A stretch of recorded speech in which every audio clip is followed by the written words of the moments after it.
Olá pessoal, sou Igor Fernandes, gestor da certificação PHP da CBCT e esse é o 13º módulo do curso preparatório para a certificação PHP. O site da CBCT é www.cbct.com.br. Quem quiser seguir no Twitter, twitter.com/igorfer. Neste 13º módulo vamos falar sobre funções. Este é um exemplo de código PHP com duas funções, uma função simples e outra função alinhada.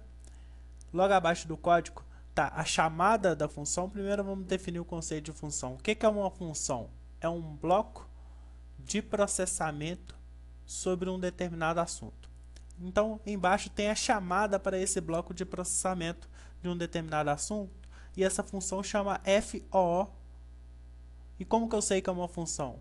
Quando eu tenho abertura e fechamento do parênteses, significa que ali é uma função, e o nome da função é FO. E lá embaixo tem também a chamada de uma outra função, que é bar, e essas duas funções estão acima. A primeira função, como que eu declaro uma função dentro do meu código? Function, o nome da função é FO, abro e fecho parênteses. Então, tudo que tiver dentro dessa chave faz parte da função FO. Dentro da função FO, eu tenho a função bar. A função bar, ela tem uma mensagem na tela. O que ocorre interessante nesse código é que, para chamar a função bar, primeiro eu tenho que chamar FO. Por que disso? Porque bar está dentro de FO. Então, ali é um exemplo de uma função com função alinhada. Então, eu só consigo ter acesso, só torna acessível dentro do meu código a função bar se eu chamar primeiro a função FO. Então estudamos um pouco sobre funções. Dentro de uma função, aí tem um outro código, function e orguteira.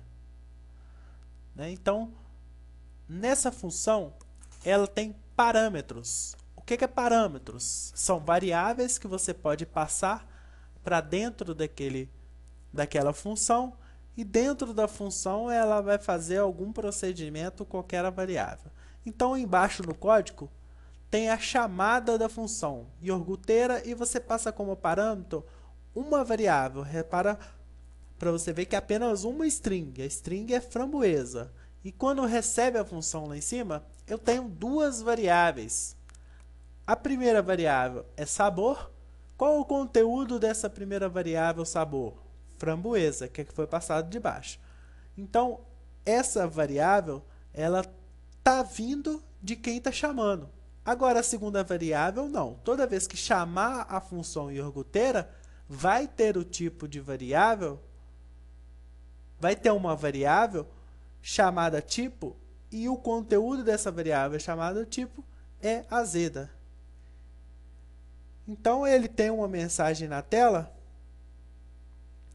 que é fazendo uma taça de sabor. Qual o conteúdo de sabor? Framboesa. Qual o conteúdo de tipo? Azeda. Então, é fazendo uma taça de framboesa azeda.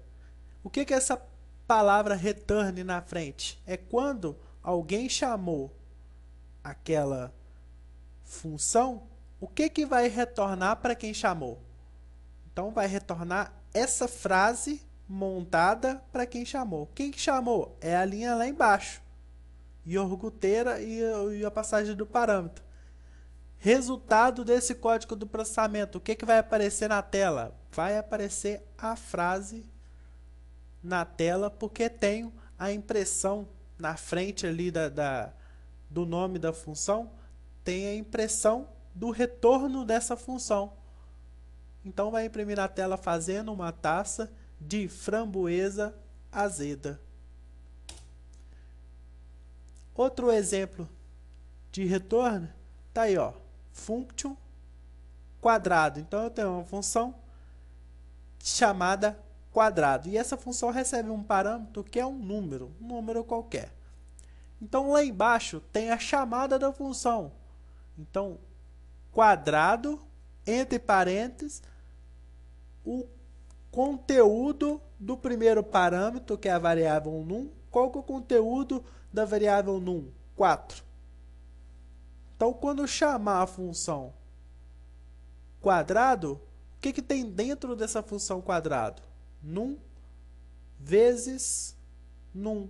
Então, 4 vezes 4. 4 vezes 4 deu 16. Então, vai retornar para quem chamou aquela função o valor 16. Se lá embaixo na chamada eu já estou pedindo para imprimir o conteúdo na tela, o que vai imprimir? 16 na tela. Então, ali está um exemplo, um outro exemplo de função com passagens de parâmetros e também com retorno. É bom que todo mundo familiarize com esses termos, porque quem programa orientado a objeto vai utilizar muito isso, essa questão de function, que lá na orientação a objeto é método, e a questão de retorno, porque todo método você vai esperar dele um retorno, seja ele true ou false, uma coleção de objetos ou até mesmo um objeto. Então é bom que dá uma estudada tanto para a orientação a objeto quanto para a certificação PHP, porque este é um assunto importante e certamente terá várias questões sobre esse assunto na prova de certificação. Então, dessa forma, concluímos o 13º módulo do curso preparatório para a certificação PHP. Aguardo você no próximo módulo. Obrigado, até mais, tchau.